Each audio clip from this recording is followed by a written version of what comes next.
یو انګریز دی مستر تامسن، هغه یو تاریخ لیکلی دی، په هغه خپل تاریخ کې لیکي وی دهلی نه چې راووتمه وی چې کم سړک کومه اونه مې کته نو په یو اونې پورې یو عالم ویزان دو مړ پروت و. څوارلس زره علما کرام دی په یو ځل په اونو پورې یو ویزان کړل، شهیدان یې کړل، 14,000 علما کرام.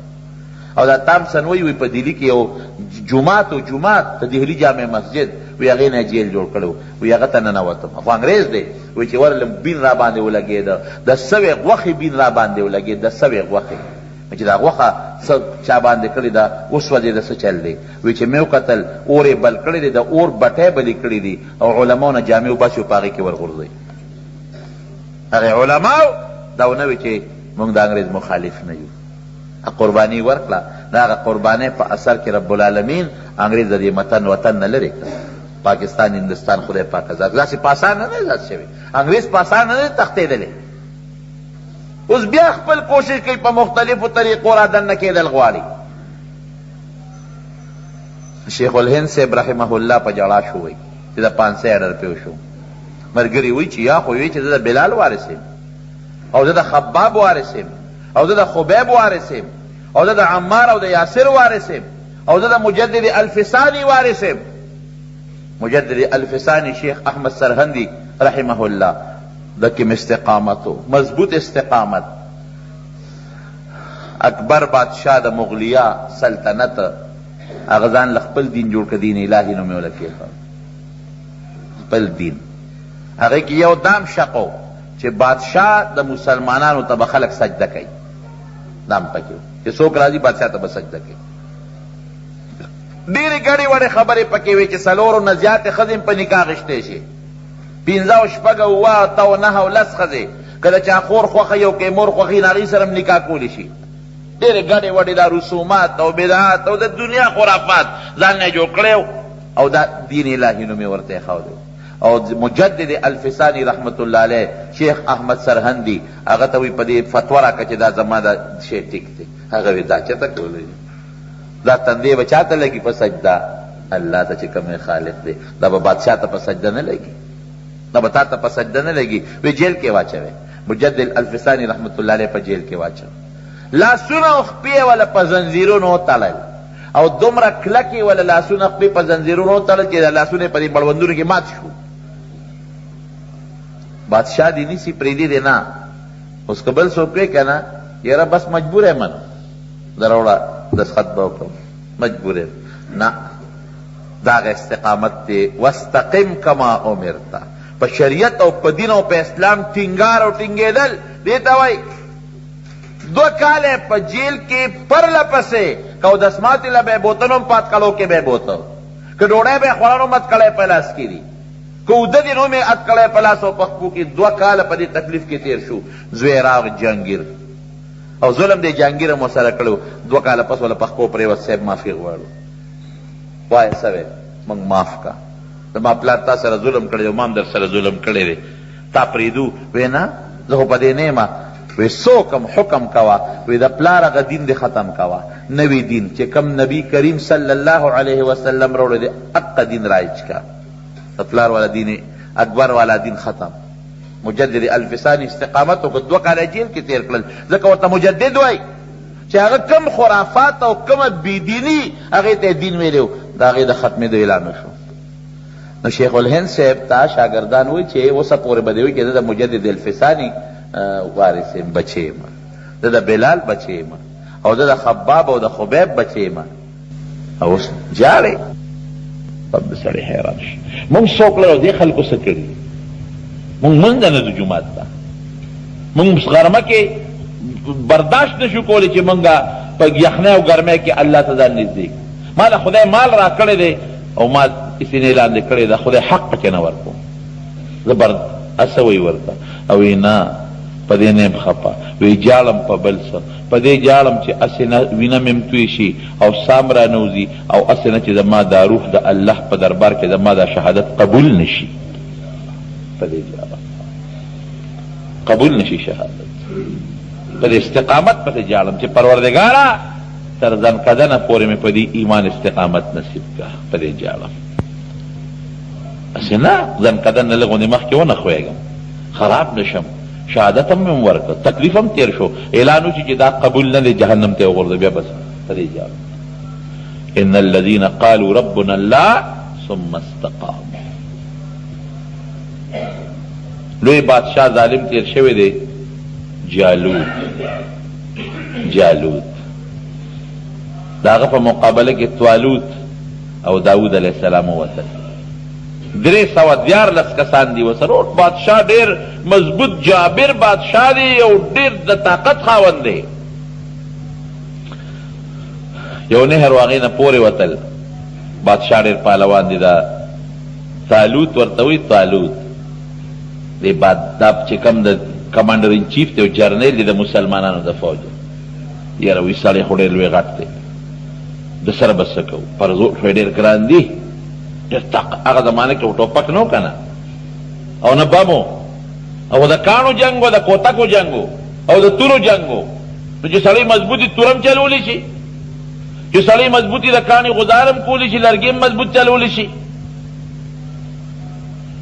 نو طالوت وایي چې سړی خو ډېر پهلوان دی، ډېر غټ دی، د سره به څه کوو؟ څنګه بیا را پرځو؟ هغه په زړه کې لږ تزلزل راغی.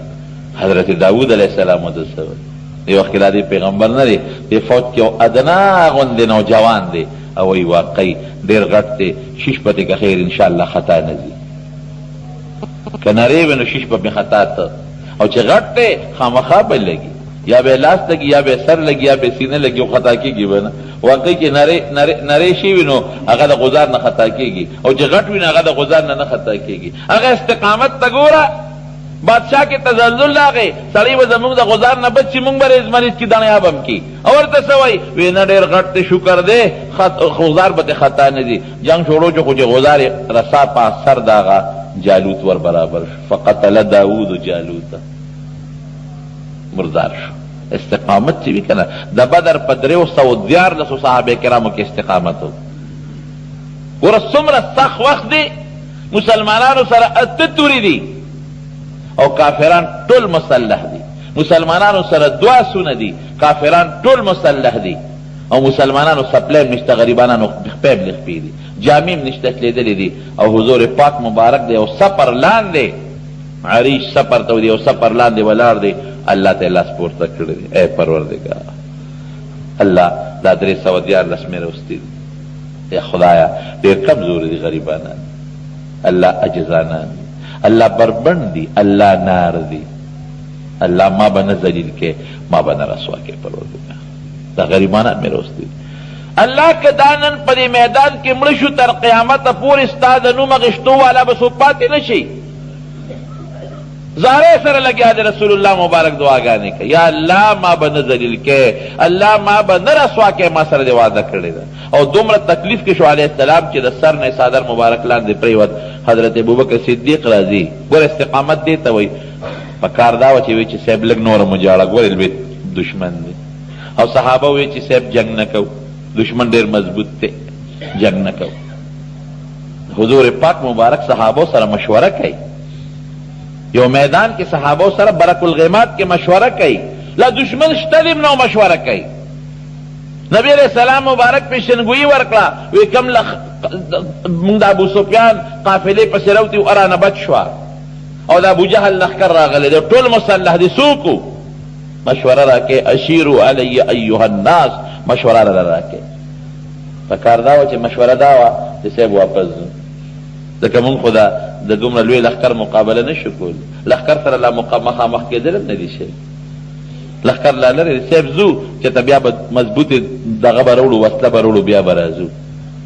حضرت ابوبکر صدیق ډېر خشته تقریر وکړ. حضرت عمر انصارو ته نبي علیه السلام کتل، اشیرو علی ایها الناس، ملګرو مشوره راکړئ. حضرت زید ابن ارقم رضی الله عنه پاڅېده. د الله رسول ستا اشاره جوړ مونږ ته ده. قسم په الله ستا په لاس کې ملا ستر کړی او بیعت هم کړی. مونږ به ستا نه مخکې هم جنګېږو، ستا نه به وروسته هم جنګېږو، ستا نه ښي طرف ته به هم جنګېږو، ستا نه ګس طرف ته به هم جنګېږو. مونږ ته حکم وکړه چې په دریاب خپل اسونه ورواچوې، په دریاب به خپل اسونه واچوو. مونږ د موسی علیه السلام د قوم په شان قوم نه یو چې موسی علیه السلام ورته وایي جهاد وکړې او دوی ورته وایي اذهب انت وربک فقاتلا انا هاهنا قاعدون. زه او ته خدای د جنګ کوې، مونږ د جنګ نه یو. مونږ هغسې نه یو. مونږ به ته ووینې چې مونږ به څنګه جنګ کوو. د حضور پاک مخ مبارک داسې روښانه شي. صحابه وی افسوس چې د دې صحابي په دې دا خبره ما کړې وي، بل وی افسوس چې دا مرتبه ما ته میلوي، دا خبره ما کړې وي، بل وی افسوس چې دا ما کړې. د استقامت وایي صحابو ته چې بس خبره راله وی څه دي خو مړه به شو جنت ته به ځو که نه، څه به منځونه کوو، روجې به نیسو، حجونه به کوو، بلا قربانۍ به کوو، په اسانه به جنت ته وروځو. نو حضور پاک یې دعا شروع کړه. نو چې کمزوري ایمان وي نو بیا به یې څه ورته یاره صاحب واپس ځو ښه، یاره صاحب لږه دعا نوره مو کړه، پرېږدی چې لږه دعا نوره مو کړي، لږ نوره مو جاړي. حضرت ابوبکر ورته څه وایي حسبک یا رسول الله، بس نور دعا مه کوه. جاړي ورته نور به ځان نه کړی. بس حضور پاک راووت دغه سفر نه، کارو شو سیهزم الجمع ویولون الدبر. الله آیت نازل کړي چې موږ له به الله ګټه راکوي او تاوان. استقامت دې ته وایي. ان الذين قالوا ربنا الله ثم استقاموا. الله یې زموږ استقامت نصیب کړي.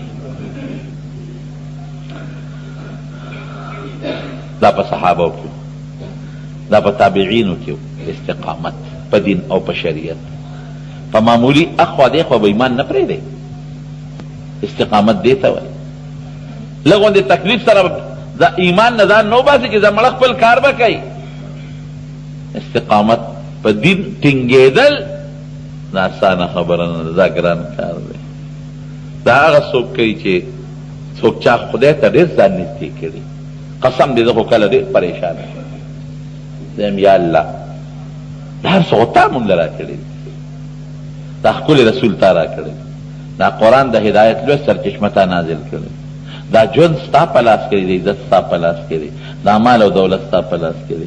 قسم دې چې غواړي هر څه کولی شي که نه شي کولی، یو ساعت سره دې ختمولی شي. په جمدې جوړ جاړ به ناست دی، بچو سره گپ شپ په لګې او ټس بالښت ته به ډډه ویې ختم. یو ساعت سره دا پکې اوس نشته. هغه مرګونه لاړل چې هغه پخوا به څوک میاشت او 2 میاشتې به په هسپتال کې پراته وو، وارثان به ورته لنګې ته ناست وو، چا به ورله خپې مږلې او چا به ورله لاس مږه او وی به دوا وله وکړي چې خدای پاک پرې رحم وکړي. اوس خبره د ټسو غړپ ده. ایټمي زمانه شو، د میزایل دور شو، د بټنو زمانه شو، په بټنو خلک په ټس کړو سسبري. خبره ختمه اوس. ځان مرګ له تیار وساتئ. د خدای قهر په دې سر د پاسه او د خدای رحم 2 څیزونه یې دلته اوېزان دوګڼئ چې یا به دغه قهر زما په دې سر راځي یا به دغه رحم زما په سر راځي. ځان د خدای نه باغیان مه جوړوئ، د الله نه باغیان مه جوړوئ. ځان دا یقین وساتئ چې زما ژوند د الله په لاس کې دی، زما مرګ د الله په لاس کې دی، زما بچي د الله په لاس کې دي، زما عزت د الله په لاس کې دی، زما د دنیا ټولې خزانې د چا لاس کې دي؟ د الله په لاس کې دي. زما حرکات سکنات اوړېدل ګرځېدل دا ټول الله سره دي. او دام یقین وساتئ چې الله په موږ ډېره مهربانه ذات دی. الله عزت چې موقع د قهر او د غضب راشي نو قهر رستو کوم، غضب رستو کوم، چې د رحم او د غضب راشي نو رحم مخکې کوم. موږ څوک لله ټول ازمنډې دون ټیک ته دنیا ګټه، د حلال وګټه، بالکل د حلال رزق وګټه، دغې ګناه نشته. خو دا مطلب خو نه چې خدای ورسره پرېږدې که نه. پای سړی لکه رزق حلال عبادت دی، نو رزق حلال عبادت دی، خو مونځ خو عبادت دی که نه، روژه م عبادت دی، حج م عبادت دی، پردي مال نه ځان ساتل م عبادت دی که نه، حرام نه ځان ساتل م عبادت دی که نه. دغې ته هم له سوچ وکړه. یوازې خدا نه چې رزق حلال ټول او ساره منډې دي او ترړې دي، بچي دي، لس دي او ټول دي د دنیا پسې وقف کړي دي، نو د خدای دین ته هم لږ مخکې که نه. ټول لګي اخبار ګوره، رسالې ګوره، نه قرآن شریف خو هم راواله، د خدای د قرآن یو پاڼه خو هم ووایه. منډې د انګلند دی او امریکا ده او برطانیه ده، لږ سعودي ته خو هم مخکې که نه، د بیت الله مبارک او مدینې شریفې ته هم لږ مخکې که نه. یارانو او دوستانو سره گپ شپ د سار نه ماښامه پورې منډې تړلې دي. نن هغه له غم خادي څه شی دی؟ غم خادي امر دی زه ورځم او نن درېیمه ده او نن هغه خادي ده او نن یې میلمانه دي او نن دا دي. نو لږ د خدای د کور سره هم دونه تعلق وساته که نه. کم تعلق چې په ګاونډ کې او په یار دوست کې خلکو سره یارانو سره ساتلی دی، نو د هغې یو صله به یې خو رب سره وساته. د رب چې کوم خلک خوښ دی هغې سره خو ساتله. خو لږ سوچ وکړئ وروڼو، مونږ په کوم طرف روان یو؟ ژوند مونږ ټول په دې برباد کړ. سار نه ماښامه پورې په کور کې 2 او 3 کسه دې ته وقف دي چې مازدیګر سنګینه واله 400 او پېښوره پورې غم خادي دی، هغې له منډې تړلې دي. سار روان شي ماښام راولې، هلته مې دوست هغه له مبارکي ده، هلته د هغه سنت و د هغه مبارکي ده، هلته کې هغه مړ دی، د هغه درېیمه ده، نن د هغه 40مه ده، نن دا دي هغه دي.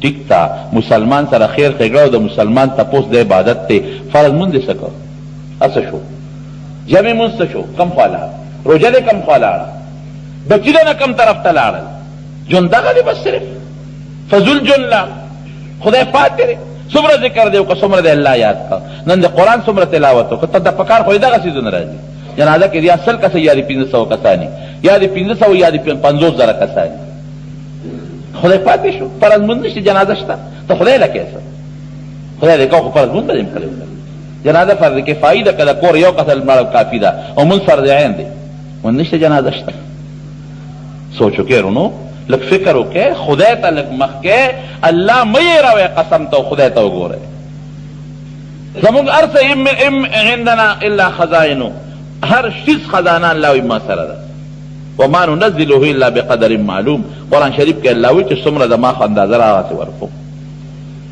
واستقم كما امرت ان الذين قالوا ربنا الله يسوق رب زمونږ الله دی ثم استقاموا پدې خبره ټینګ پاتې شو تتنزل عليهم الملائکه فرشتي بنازلېږي خصوصا د ځن قدن په وخت کې الله تخافوا ونه یریږي اسم نشته پروا نه ساته او نبی علیہ السلام فرمایي چې دغه ځن قدن کې وته الله جنت وخی ولا تحزنوا دنیا کې کدن مال بچی پاتې چې غم ورپسې ونه کې وابشروا بالجنه التي كنتم توعدون د کم جنت چې د سره وعده کې د هغې زیر قبول کې هغه جنت لبده نحن اولیاؤکم فی الحیات الدنیا وفی الاخره فرشتې وته موږ ستاسو ملګري یو فکر مه کوئ تا بچی پاتې شو ګاونډي پاتې شو موږ ملګري یو په دنیا کې او په آخرت کې نحن اولیاؤکم فی الحیات الدنیا وفی الاخره ولکم فیها ما تشتهی انفسکم چې سم غواړي الله بدل درکوي ولکم فیها ما تدعون او چې سم زړه کې تیریږي او د خولې نه وباسي الله به درکوي نزلا من غفور رحیم دا به د لوی رب غفور رحیم د طرف نه ستاسو دپاره میلمه شي الله په ډېره لږه راضي کېږي په خدای یقین کوه ډېره په لږه راضي کېږي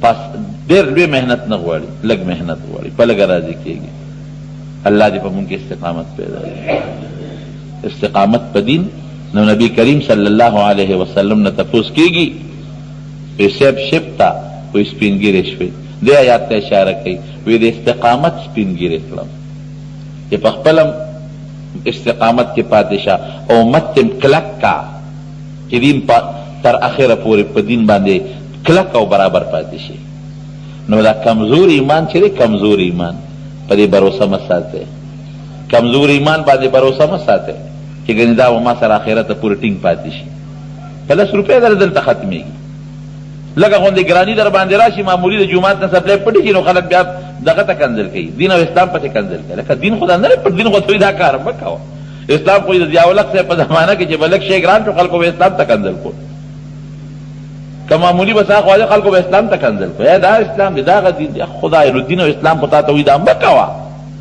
اوس ما ګناه وکړه ما غلطي وکړه دا خو دین غلطي نه کوي ما غلطي وکړه غلطي خو هر سړی پېژني تا غلطي وکړه مسلمان غلطي وکړه شیخ چې غلطي وکړي خلک ګیري پسې کنځل شروع کړي هلکه اوس یو سړی هغه په سایکل روان و بلې و وایي شیخه دا دې لا ګیره ده نه وایي دا بریکونه خو زما په ګیره کې نه دي خو مې په لاس کې دي زما ګیره خو ګناه نه ده کړې حاجی صاحب لږ غلطي وکړي خلک حج پر یا د لا حج کړی دی یا د حج کړی ټیک ته ښه خبره ده چې حج سړی وکړي نو لږ احتیاط دې کوي نو څه به کوي حاجي به په دنیا کې نه اوسي نو ګناه وکړله او غلطي وکړله نو حج ورته ولې یاد دی داسې ووایه که چې دا لا ته پښتون یا ته پلان کې کلي یې یا الله تعالی مشر یې دا لفظ ووایه بعضې خبرې زموږ نه په بې سوچه کې غلطې خبرې وځي سوچ سره قدم اخیستل پکار پروردګار دې په مونږ کې استقامت پیدا کړي یا الله ته زمونږ دا ایمان مونږ سره قبر ته و آخرت ته ورسولی یا الله د ایمان د زوال نه مساتي الله زمونږ د نبی کریم صلی الله علیه وسلم اتباع او تابعداري نصیب کړي هغه د سنتو پابندم جوړ کړي